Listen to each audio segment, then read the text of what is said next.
hemos estado hablando esta semana sobre esta serie de mensajes, atrévete a pelear. Y el Paz nos hablaba de cómo Dios nos dio una armadura, ¿cierto? Y cómo Él nos pide que nos preparemos para la batalla, que nuestra guerra no es de este mundo, sino que es una guerra espiritual. Skip nos hablaba de cómo pelear por nuestras finanzas, cómo hacer para mantenernos fuera de deudas, mantener la bendición financiera constantemente y cómo mantener nuestro corazón agradecido constantemente con lo que tenemos y no preocupado por lo que no tenemos. Y hoy cerramos esta serie de mensajes y no queríamos cerrarla sin tocar algo muy importante. Quiero contarles una historia para empezar. Un hombre contó acerca de la época cuando él era niño, que había un matón o un bully en su escuela que lo molestaba y le decía que le diera su dinero todos los días. Su dinero del almuerzo tenía que dárselo a este bully. Y pues como él escribió así, ¿verdad? Como él era más grande, pues Dios se lo daba. Pero entonces un día decidió luchar. Entonces dice que él empezó a tomar clases de karate, pero el instructor cobraba 5,000 colones la clase. Así es que eso era mucho dinero para él. Así que se dio cuenta que era mucho más barato darle el dinero al bully que llevar clases de karate. Así es que dejó de llevar karate. El sábado pasado en Switch hablábamos sobre el hecho de que todo el mundo peca. En un momento de su vida u otro, todos nosotros hemos sido pecadores. Y en Romanos 3:23 dice: porque todos pecaron, están destituidos de la gloria de Dios. Y todos caemos, y todos tropezamos, y todos pecamos de vez en cuando. ¿Cierto o no? Todos hemos fallado. Y decimos que no debemos condenarnos, avergonzarnos o martirizarnos de aquellos pecados, de esos momentos en los que fallamos. Porque cuando fallamos, cuando caemos, Dios quiere que nos levantemos, que volvamos a levantarnos y simplemente nos arrepintamos. Cuando nosotros pecamos, dice en Juan, primera de Juan 1:9, si confesamos nuestros pecados, Él es fiel y justo para perdonarlos y limpiarnos de toda maldad. Estas son verdades muy básicas que todo cristiano parece conocer. Sin embargo, a veces cuando estamos en la pelea de la vida, se nos olvida que esto es una verdad absoluta, en la cual no hay duda. Si tú pecas, hay salvación en ti, hay perdón para ti a través de la sangre de Jesucristo. Es por la gracia de Dios que nuestros pecados son purificados cuando los confesamos. Es por la gracia de Dios que volvemos a correr hacia sus brazos y están siempre abiertos. Pero cuando terminé mi mensaje en el grupo de jóvenes en Switch sobre la diferencia de vivir bajo la ley y vivir bajo la gracia, inmediatamente comencé a pensar y le comenté a Byron, de hecho, algunas personas van a decir: bueno, si voy a pecar, de todos modos, si soy pecador de todos modos, ¿por qué voy a molestarme en luchar contra el pecado? Mejor peco bien. De por sí Dios me perdona, de por sí Dios tiene gracia sobreabundante. Y me puse a pensar en esto y dije: le falta una parte a este mensaje. Ahora, Pablo realmente pensó en esto mismo, que habría personas que podrían pensar de esta manera, que podrían justificarse en la gracia de Dios para hacer lo que querían. Entonces en Romanos 6 Pablo dice: ¿qué diremos entonces? ¿Continuaremos pecando para que la gracia de Dios crezca? Y se hace este cuestionamiento Pablo: ¿pecaremos más para que la gracia de Dios abunde aún más? Quiero decir, si voy a pecar de todos modos, ¿por qué perder el sueño sobre el hecho de pecar o no? Simplemente peco, hablo con Dios, me arrepiento por la mañana, confieso mis pecados el domingo y hago lo mismo semana tras semana tras semana. O sea, no te preocupes por pelear contra tus pecados, solo depende de la gracia absoluta de Dios para cubrirlos, para perdonarlos. O como dijo Pablo, seguiremos pecando para que la gracia sobreabunde. Es como ese muchacho que pensó que era más barato pagarle al bully que ir a clases de karate, que pelear con él. Parece que la iglesia de Corintios había caído en esta misma actitud, en esta misma trampa del enemigo. Por lo tanto, Pablo comienza diciéndoles en 1 Corintios 9 del 25 al 27, dice: todos los deportistas se entrenan con mucha disciplina. Ellos lo hacen para obtener un premio que se echa a perder. Nosotros, en cambio, por uno que dura para siempre. Así que yo no corro como quien no tiene meta, no lucho como quien tira golpes al aire. Más bien golpeo mi cuerpo y lo domino, no sea que después de haber predicado a otros, yo mismo quede descalificado. Pablo estaba súper consciente de que el pecado era una amenaza letal para todo ser humano. Nadie estaba exento. Observe lo que está diciendo. Él disciplina su cuerpo con una sola meta, la de ganar. Ejerce autocontrol en todas las cosas. ¿Por qué? ¿Por qué será que Pablo dice que necesita autocontrolarse en todas las cosas? Porque no quiere ser descalificado, porque va a llegar un momento donde se va a dictar un veredicto de la batalla que tú y yo luchamos, de esa guerra espiritual de la que el pastor nos estaba hablando. Y Pablo decía, yo cuando llegue ese momento no quiero ser descalificado. Ahora, ¿qué quiere decir Pablo con esto? Descalificado. Bueno, veamos sus ejemplos. En Corintios 10, del 1 al 3, Pablo comienza diciendo que los cristianos de Corinto veían a las personas del Antiguo Testamento, a los israelitas, como similares a ellos. Ellos creían que eran iguales a las personas del Antiguo Testamento. Y recuerden que la iglesia de Corintio ya estaba bajo el nuevo pacto. Jesús ya había muerto, ya había resucitado y ya había salvación en él. Ya había perdón en él, ya había entrado hasta el lugar santísimo, ya había entrado hasta el trono de la gracia. Y la gente de la iglesia de Corinto creían que estaban bajo el mismo pacto del Antiguo Testamento, bajo la ley. Al igual que los cristianos de Corintios, los israelitas fueron todos bautizados. En el versículo 10:2 dice que fueron bautizados en la nube y en el mar, los israelitas en el Antiguo Testamento. También los israelitas del Antiguo Testamento comieron de la misma comida espiritual, nos dice el versículo 3, y bebieron de la misma bebida espiritual en el versículo 4. Entonces los corintios creían que eran iguales que los israelitas del Antiguo Testamento. Tal como lo hacemos en la Santa Cena, ellos tomaban se saciaban de una cena espiritual.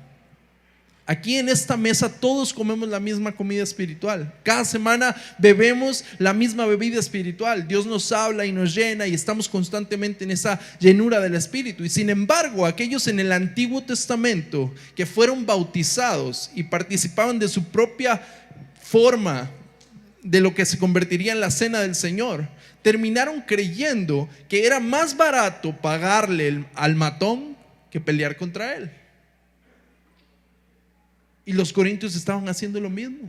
Ellos sentían que era más barato pagarle al pecado, rendirle tributo al pecado, que pelear contra él.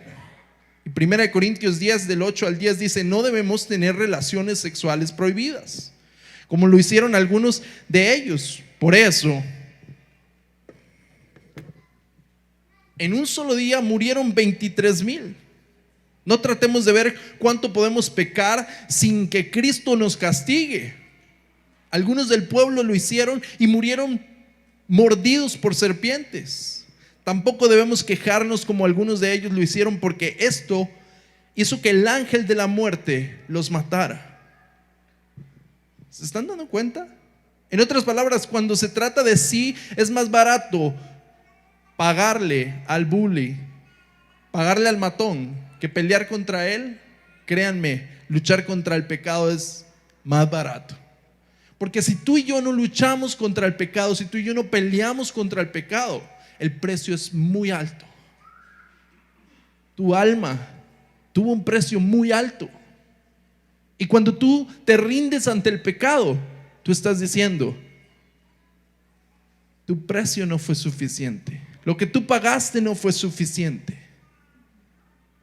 Pablo presenta una fuerte advertencia para la iglesia.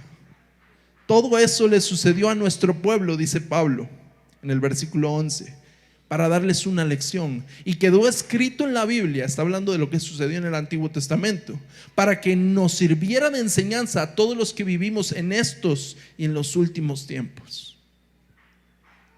¿Cuál es el punto de Pablo? ¿Qué es lo que quiere Pablo decirnos con esta advertencia? No aceptes la gracia de Dios como un hecho. No trate de burlarse de Dios o querer tomarle el pelo a Dios cuando te haces llamar cristiano. Él te ha salvado y te quiere, pero si le parece que tú te estás tratando de burlar de Él constantemente, ten cuidado, porque podrías estar buscándote una sacudida de parte de Dios y una caída, un knockout de parte del enemigo. No le pague al matón, pelee contra él. Ahora la pregunta es, ¿cómo hacemos esto? ¿Cómo peleamos contra el pecado? Contra estas cosas que a veces nos quieren dominar. Bueno, primero tenemos que querer ganar. Y esta es la primera cosa que tenemos que hacer.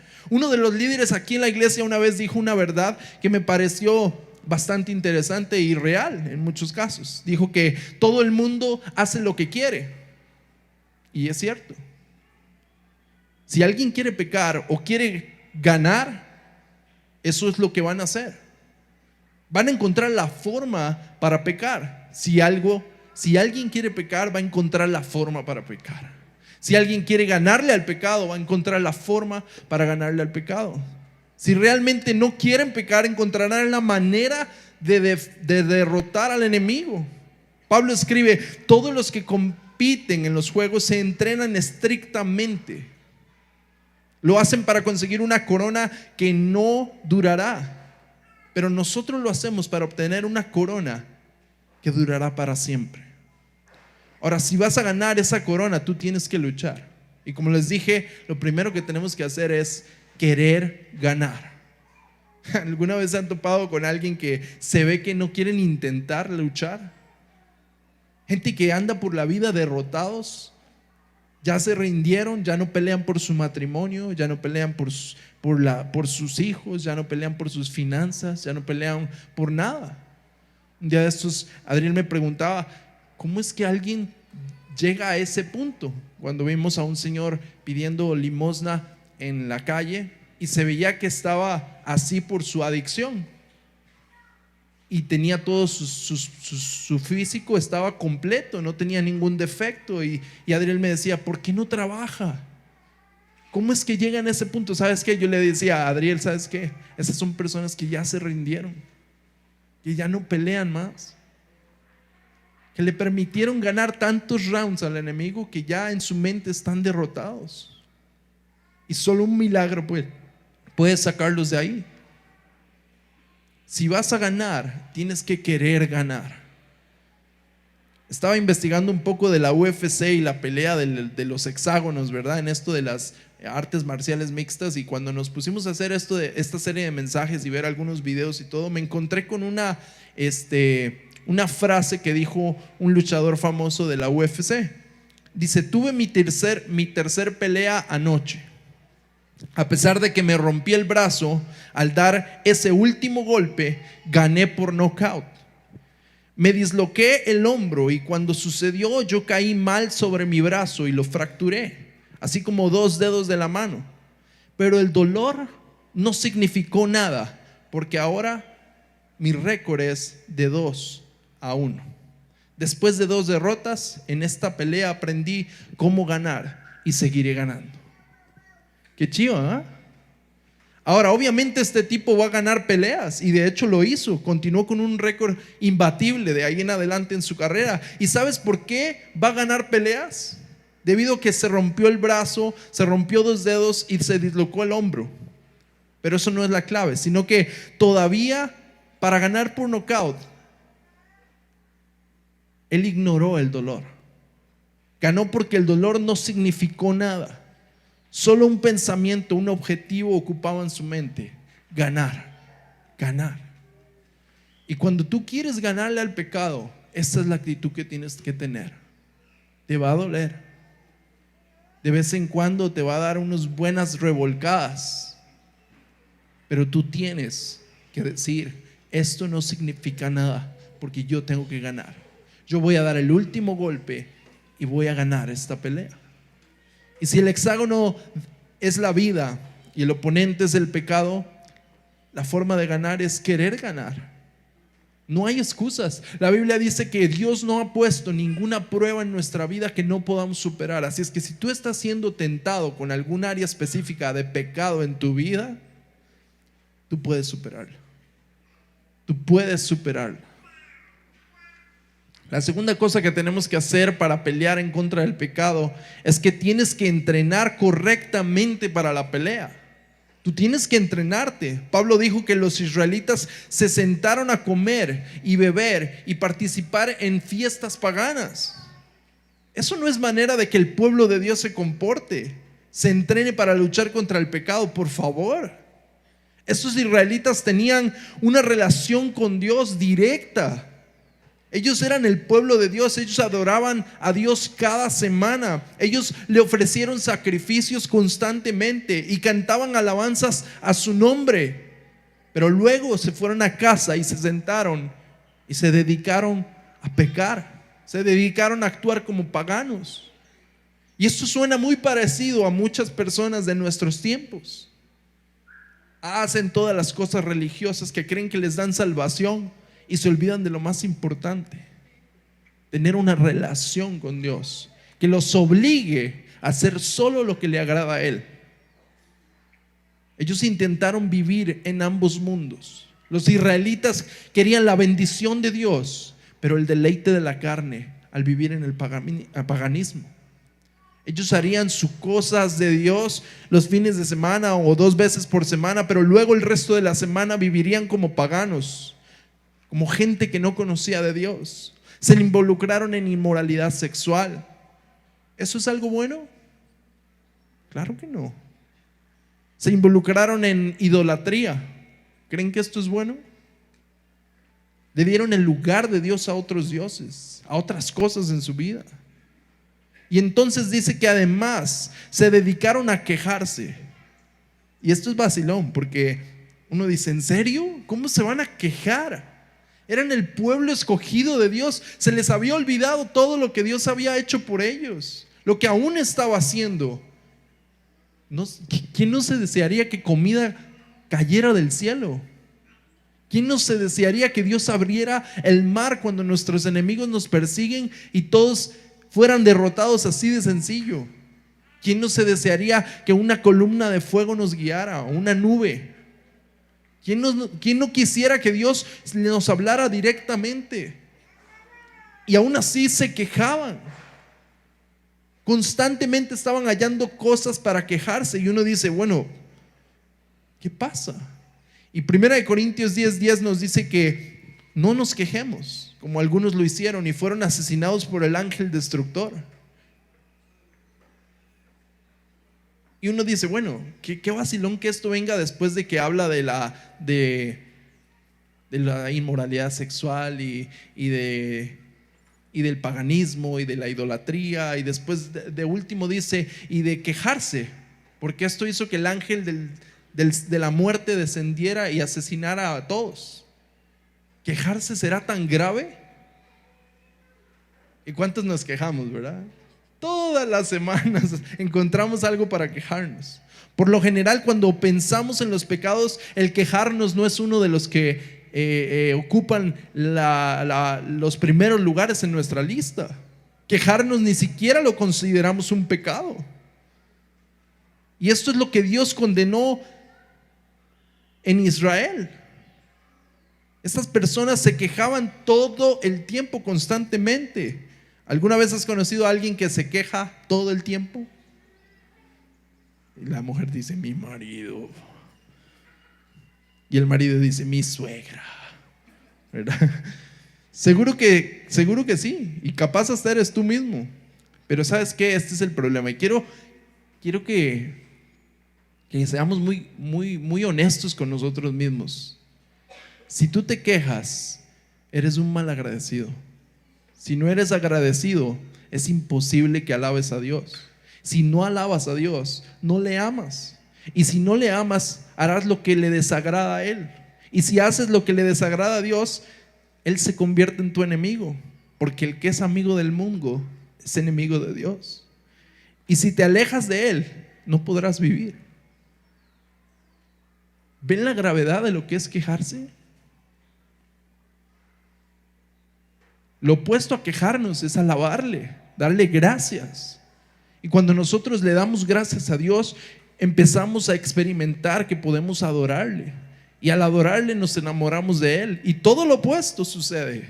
Comenzamos a amarle y entonces empezamos a hacer las cosas que le agradan a Él, porque queremos agradarle al Señor. Se quejan porque no tienen a nadie en quien confiar, nadie que les cuide la espalda. La gente que anda quejándose por ahí se sienten mal porque no confían en nadie. Sus esperanzas han sido perdidas porque las pusieron en hombres. Y los paganos no tienen dioses en los que realmente puedan confiar. Por eso se quejan. Si no confías en Dios, no puedes ganar la lucha contra el pecado. Es imposible. Es imposible. Si tú y yo estamos en una pelea, estamos en el ring y estamos peleando contra el pecado y no hay nadie en nuestra esquina, ¿quién nos va a animar a seguir peleando? ¿Quién nos va a animar a levantarnos? Si Dios no cuida tu espalda, si tú no confías en Él, ¿cómo podrás enfrentar al pecado? ¿Cómo podrás enfrentar las diferentes pruebas que la vida te pone si Dios no está en tu esquina? Solo te vas a lastimar de nuevo. Vas a continuar cayendo. Y esto va a suceder cada vez que tú creas que Dios no es fiel y lo pongas en un plano humano. Dios no cambia. Nuestra perspectiva de Él es la que cambia. Dios sigue siendo el mismo. Si tú eres un quejumbroso, significa que no confías en Dios. Los gruñones no confían en Dios. La gente que se queja no confía en Dios. Y si nos permitimos entrar en esa mentalidad constante, nos vamos a perder la lucha contra el pecado. La vamos a perder. Vamos a perdernos la bendición de Dios. Perderemos porque hemos aprendido a pensar como un perdedor, como un pagano. ¿Alguna vez has escuchado la frase, cuenta tus muchas bendiciones? Frase trillada que usamos en las iglesias y todos los cristianos. Es que yo quiero contar mis muchas bendiciones. Ajá. Hay gente que oye eso y piensa que es algún tipo de posibilidad, que es algo lejano, que es algo que le pasa a algunas personas. Pero el poder contar nuestras muchas bendiciones es lo que hacemos los cristianos, la gente que tiene su confianza puesta en Dios. Y si tú miras atrás en esta semana, podrías contar tus bendiciones, porque nada de lo que tienes, nada de lo que has hecho, ninguno de los privilegios de los que gozaste esta semana provienen de ti, provienen de tu jefe, provienen de nada existiría si no fuera por Dios. Es mucho más que algo que hacemos. Contar nuestras bendiciones es más que algo que decimos o que hacemos. Es nuestro entrenamiento básico, es nuestra lucha contra el pecado. Comienza ahí, en contar nuestras bendiciones, en ser agradecidos, en poner nuestra confianza en Dios. Nos entrenamos constantemente, día a día, para confiar en Dios. Las pruebas son una oportunidad para que tú pongas en práctica tu entrenamiento básico. Confiar en Dios en medio de la tormenta. Confiar en Dios cuando todo está bien es muy sencillo. Pero confiar en Dios en medio de la tormenta, cuando todo pinta gris, es difícil. Nos enfocamos en lo que Él ha hecho en nuestras vidas y la situación cambia.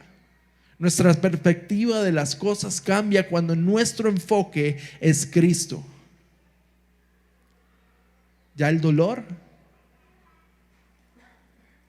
no tiene ningún efecto en nosotros. El dolor es una motivación nada más para seguir peleando cuando sabemos que Dios está en nuestra esquina. Nos entrenamos no a pensar como paganos, porque nos entrenamos para recordar en medio de la lucha, en medio de la tormenta, que nuestro Dios es fiel. ¿Cuántos creen que Dios es fiel? Dios es fiel.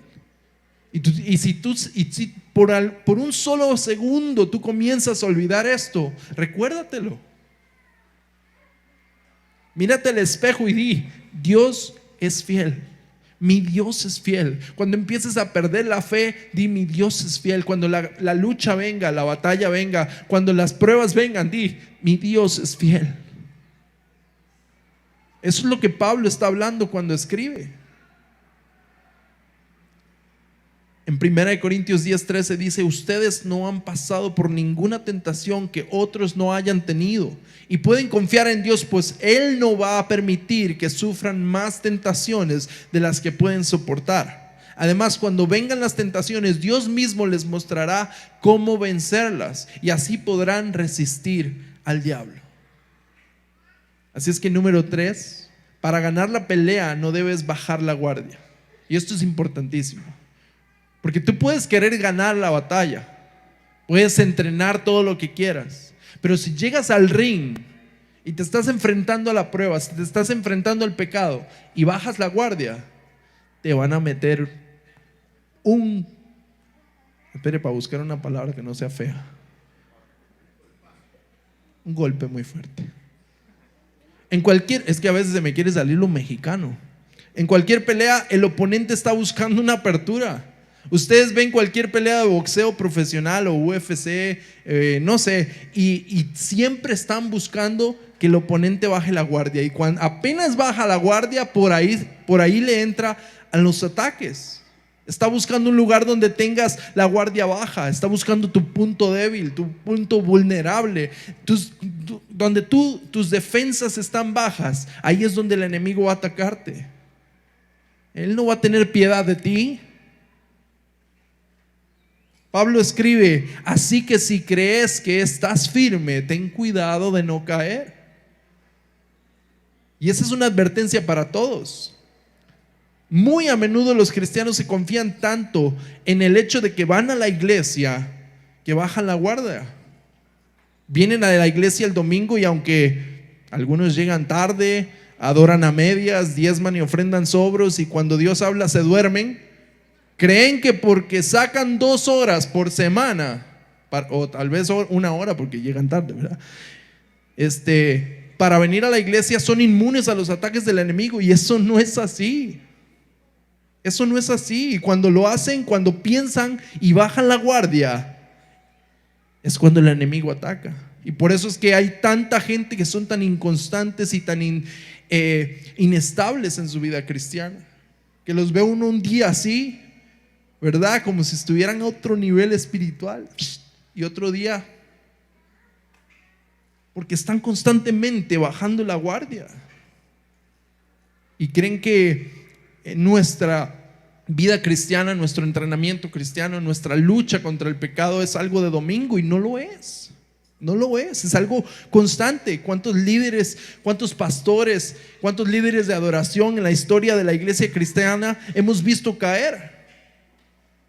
Gente famosa, gente que uno no se hubiera esperado que cayeran en los pecados que cayeron.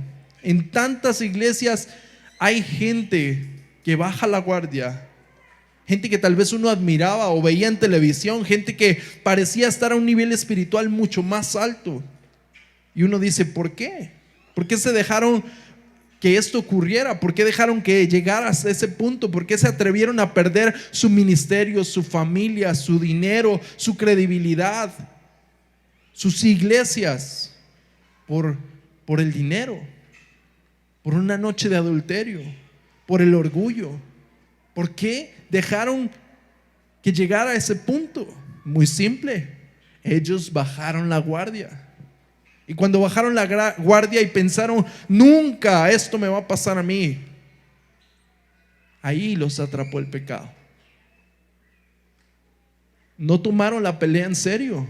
Pensaron que no podía sucederle a ellos. Pensaron que podían mantenerse firmes en medio de la constante prueba sin estar con la guardia en alto. No podemos darnos el lujo de bajar la guardia. El enemigo está como león rugiente viendo a ver a quién devora, y esto es algo constante. Él no baja su ataque nunca. Por lo tanto, tú y yo no podemos bajar la guardia jamás, jamás. Y por último, no es suficiente solamente defendernos, tener la guardia alta, sino que tenemos que atacar. Tienes que decidir hacer algo acerca de tu pecado. Si tú quieres ganar la batalla contra tu pecado, necesitas hacer algo. Necesitas hacer algo. Si un peleador otra vez piensa, voy a ganar, se entrena bien para la pelea, mantiene la guardia en alto, pero no lanza ni un golpe, igual va a perder. Es necesario que tú y yo decidamos hacer algo acerca de nuestro enemigo y necesitamos derrotarlo. No es solo mantener la guardia alta, ahora es tiempo de contraatacar. Nosotros nos toca contraatacar. Es nuestro trabajo pelear la batalla. Dios no la va a pelear por nosotros. Y todo el mundo. El problema es que piensa que Dios va a ganar las batallas por uno. Y no es así. La batalla contra tu pecado te toca a ti ganarla. Él pagó el precio por tu pecado. Pero a ti y a mí nos toca vencer ese pecado, esa tentación, decir no y honrar ese sacrificio. Cuando decidí yo leer la Biblia por mí mismo cuando estaba chico, mi mamá siempre me leía versículos, pero un día decidí empezar a leerla y empecé por, como usualmente uno hace, de tapa a tapa, ¿verdad? Y empecé por Génesis, y recuerdo que uno de los primeros versículos que me llamó la atención estaba en Génesis 4, del 6 al 7, y decía: entonces Dios le preguntó a Caín, ¿por qué estás tan triste y enojado? Si haces lo correcto, siempre te voy a aceptar con agrado, pero si haces lo malo, el pecado está listo para atacarte como un león. No te dejes dominar por él, conquístalo. El pecado quiere derribarte, el pecado quiere dañar tu vida, el pecado quiere robarte tu familia, tu matrimonio, tus finanzas. El enemigo quiere destruirte, punto. Ahora es nuestro trabajo dominarlo y combatirlo. Dios te va a ayudar. Él estará gritándote desde la esquina: vamos, tú puedes. Gancho derecho, gancho izquierdo, patada, píquele los ojos, levántese, lo que sea. Él va a estar ahí echándote porras, pero Él no va a meterse al ring por ti. La pelea contra tu pecado es tuya. Es tuya. Alguien escribió una vez: no pidas a Dios que guíe tus pasos si tú no estás dispuesto a mover tus pies. Y esto es algo muy cierto. Me da risa porque mis tres hijos han pasado por la misma etapa. Y ahorita el que la está pasando es Nathan, donde les toca orar por los alimentos, o en la noche, o a la hora que sea. Y cuando oran, sus oraciones casi siempre, Adriel lo hizo, Faith lo hizo, y ahora lo está haciendo Nathan. Se ponen a pensar en el día. Pues yo siempre les digo, antes de orar tienes que pensar lo que vas a decir, porque me choca oírlos recitar así como lo mismo, ¿verdad? Gracias, Señor, por estos alimentos, bendícelos, dales a los que no tienen que comer, amén, ¿verdad? Entonces siempre les digo, piensen. Y es vacilón porque siempre piensan en su día y empiezan: Señor, haz que me porte bien. Señor, haz que no pelee con mis hermanos. Señor, y yo, no, espérese. Y a los tres les he tenido que enseñar. ¿Sabes qué? Eso no es algo que Dios va a hacer por ti. Porque el problema es que cuando tú y yo tenemos esta mentalidad de que Dios va a pelear por nosotros nuestras batallas contra el pecado, nos restamos responsabilidad cuando pecamos. Y le echamos la culpa a Dios indirectamente de que esa pelea fue una derrota en nuestra vida. Es muy distinto a decirle: Señor, quiero ser diferente. Señor, quiero cambiar. Señor, perdóname porque hice esto. Enséñame a tener paciencia. Enséñame. Es diferente a decirle: Señor, haz que me porte bien. Señor, haz que quiera a mi esposa. Señor, haz que no robe más. Señor, haz que no mienta. Dios no lo va a hacer. Y podemos seguir pidiéndole que Él haga que no mintamos, pero ni siquiera lo hizo con Lucifer. Era su ángel favorito. Violaría nuestro derecho de libre albedrío. Es tu elección. Cuando tú decides sucumbir ante los ataques del pecado, tú estás eligiendo. Y de la misma forma tú podrías elegir escucharlo a Él, que te grita desde la esquina que tú puedes vencer ese pecado. Y podrías escucharlo a Él, mantener la guardia en alto y esperar a que el enemigo se descuide y meterle un knockout. Es tu pelea. Una vez hablé con un muchacho que estaba luchando con un pecado, y era como la segunda o la tercera vez que yo hablaba con él de lo mismo. Y me dijo que estaba frustrado porque había ayunado y orado, pero el pecado seguía ahí. Y cuanto más le preguntaba acerca de su problema, más se hacía obvio que eso era todo lo que había hecho: ayunar y orar. Había ayunado y había orado, punto. Y eso es lo que los cristianos deben de hacer. Sí, debemos de ayunar, debemos de orar, pero eso no va a solucionar nuestro problema con el pecado. Él no había dejado los lugares que frecuentaba. Él no había dejado las amistades que lo inducían. Él no había hecho nada por alejarse de ese lugar donde caía en tentación. Y como dijo una persona, los soldados cristianos luchan de rodillas. Claro, luchamos de rodillas, pero no peleamos de rodillas. Necesitamos tomar pasos en contra del enemigo. No es nada más quedarnos en oración, tenemos que atacar. Tú tienes que decidir que vas a tener que luchar esta pelea. Tarde o temprano vas a tener que enfrentarte al enemigo. El día de ese primer round va a llegar. Pero ¿cómo haces eso? ¿Cómo te preparas? Bueno, haz lo que tengas que hacer, lo que sea necesario. Me acordé de un chiste. Espere para acordarme, porque si no lo voy a contar mal y nadie se va a reír y es feo. Mejor no lo cuento, porque soy malo para contar chistes. Llega un paciente donde un doctor no, mejor no. Es que aquí hay una doctora y es mexicana. Llega un paciente de un doctor mexicano y le comienza a preguntar pues su historial médico, ¿verdad? El doctor comienza a entrevistarlo y le comienza a preguntar sobre sus enfermedades y todo. Y el doctor está apuntando, ¿verdad? Algún padecimiento, esto y lo otro, ¿verdad? Y de repente el muchacho le dice: bueno, me fracturé el brazo en el mismo lugar 4 veces. Pues deje de ir a ese pinche lugar. Ve que no se ríen. Pero así nos pasa a muchos cristianos.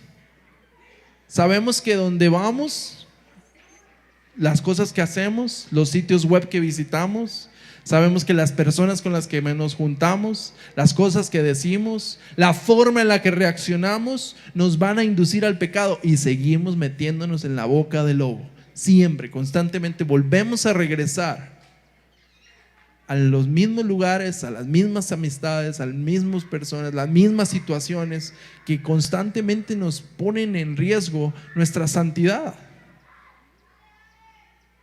Necesitamos actuar agresivamente y tomar decisiones radicales en contra de nuestros pecados. Usted necesita encontrar a alguien al que pueda rendirle cuentas. Y esto para mí es uno de los consejos más sanos que cualquier cristiano puede recibir. Busque a un confidente, alguien que lo mantenga con cuentas claras, cuentas cortas, al cual usted le pueda confiar su vida, y que constantemente le esté preguntando: ¿cómo sigues con aquel problema? ¿Cómo sigues con aquel problema? Y si no está seguro de que puede encontrar a alguien en el que pueda confiar, bueno, para eso están los pastores. Búsquelos, díganle: ¿sabes qué? En mi pasado, o tal vez todavía, estoy luchando con este problema en mi vida. Y los pastores van a estar preguntándole: hey, ¿cómo seguiste de aquello? Hey. Y eso nos ayuda a mantener cierto grado de responsabilidad. ¿Recuerdan lo que decía en Romanos 6, del 1 al 7? ¿Qué más podemos decir? ¿Seguiremos pecando para que Dios nos ame más todavía? ¿Para que aumente su gracia? Y vean lo que dice el versículo 2. Por supuesto que no. Nosotros ya no tenemos nada que ver con el pecado. Así que ya no podemos seguir pecando. Ustedes bien saben que por medio del bautismo nos hemos unido a Cristo en su muerte. El ser bautizados, morimos y somos sepultados con Él, pero morimos para nacer a una vida nueva. Sepultados con Él, pero morimos para nacer a una vida nueva. Totalmente diferente. No podemos volver a la misma vida que teníamos. Si realmente hemos muerto a nuestro viejo hombre, no podemos tener la misma vida que teníamos. Totalmente diferente. Y dice, eso mismo pasó con Jesús cuando Dios el Padre lo resucitó con poder. Si al bautizarnos participamos de la muerte de Cristo, también participaremos de nueva vida en Él. Una cosa es clara, antes éramos pecadores, pero cuando Cristo murió en la cruz, nosotros morimos con Él. Así que el pecado ya no nos gobierna. Al morir, el pecado perdió su poder sobre nosotros. ¿Cuántos dicen amén? El pecado perdió su poder contra ti. Si tú te sientes derrotado por el pecado esta mañana, es porque tú quieres. Porque el pecado no tiene poder contra ti. Si el pecado te está ganando en el ring, es porque bajaste la guardia y ni siquiera estás volando manazos. El pecado no tiene poder contra ti. Tú tienes todas las armas para derrotar tu pecado. El bautismo es la manera de Dios de conducirnos de regreso a casa, de decirnos que no solo nuestro pasado ha sido perdonado, enterrado han sido nuestros pecados también.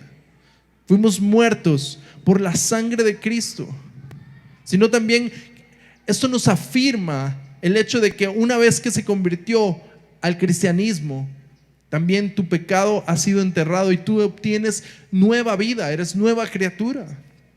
Dios nos dice que en ese momento no deberíamos de vivir en pecado más tiempo.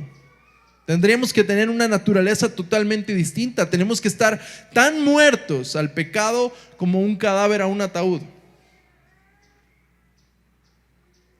Imagínense esto. Quiero que imaginen una sala de funeral.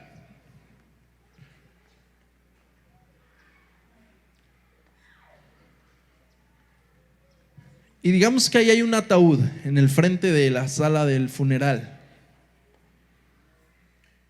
Y en ese ataúd hay un muerto. ¿Ya se lo imaginaron? Ahora imagínense que el señor o la persona que está ahí muerta tenía un problema de lujuria cuando estaba vivo. Y una mujer muy hermosa entra en esa sala de funeral, semidesnuda, y comienza a bailar enfrente del ataúd.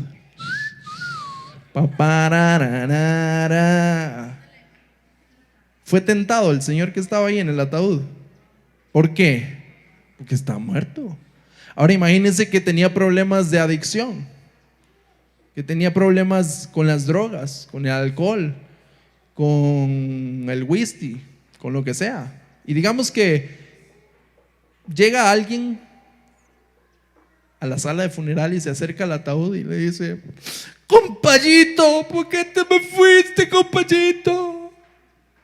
Y le pone una copa de whisky ahí encima del ataúd, o una pachita, o un bollo con alcohol. Alguien me contó que eso hacían algunos, un bollo con alcohol atílico.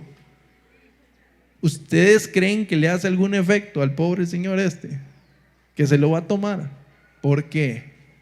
Porque está muerto. No importa lo que intentes para tentarlo, está muerto. La amargura, el odio, la codicia, el egoísmo, el enojo, la mentira, el robo, la lujuria no le atraen a lo más mínimo a aquellos que han muerto en Cristo Jesús y han resucitado en Él. Como escribió Pablo, el que ha muerto ha sido liberado del pecado. Ahora Dios te conoce y sabe que luchas con el pecado. De vez en cuando vas a perder un round. De vez en cuando tropezarás. De vez en cuando te van a meter una buena cachetada en el ring y caerás a la lona. Y necesitaremos levantarnos antes de que llegue la cuenta final y correr a nuestra esquina y hablar con nuestro coach y decirle: ¿sabes qué, Dios? No sé qué estoy haciendo mal, pero me están metiendo una paliza. Dígame qué hago.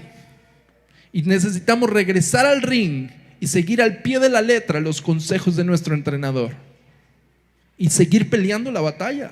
Dios nos llama a luchar contra las tentaciones que nos rodean y debemos luchar con la intención de ganar la batalla. Uno de los himnos cristianos más conocidos en la historia es Sublime Gracia. Se la saben, ¿verdad? Sublime Gracia, ¿verdad? Es el más popular, la canción cristiana más popular de toda la historia. Se ha cantado y se ha traducido a montones de idiomas. Pero ¿alguien sabe quién escribió Sublime Gracia? ¿Alguien que sepa? Todo el mundo en el Google. La escribió John Newton. Y es una canción tan hermosa que difícilmente se daría cuenta uno de que el hombre que la escribió había sido uno de los peores pecadores que han existido. Era un señor que había comprado y había vendido esclavos. Pasaba su tiempo en los bares desperdiciando su vida y su dinero. Pasaba tiempo con prostitutas y participaba casi de todo tipo de pecado y todas las formas de pecado que uno puede imaginar. Pero un día conoció al Señor, murió al pecado. Él dio su vida a Cristo y esta es una de las observaciones que hizo acerca de su vida después de haber escrito Sublime Gracia. No soy lo que debería ser, no soy lo que quiero ser, no soy lo que espero ser, pero aún así ya no soy lo que solía ser. Y por la gracia de Dios, yo soy lo que soy.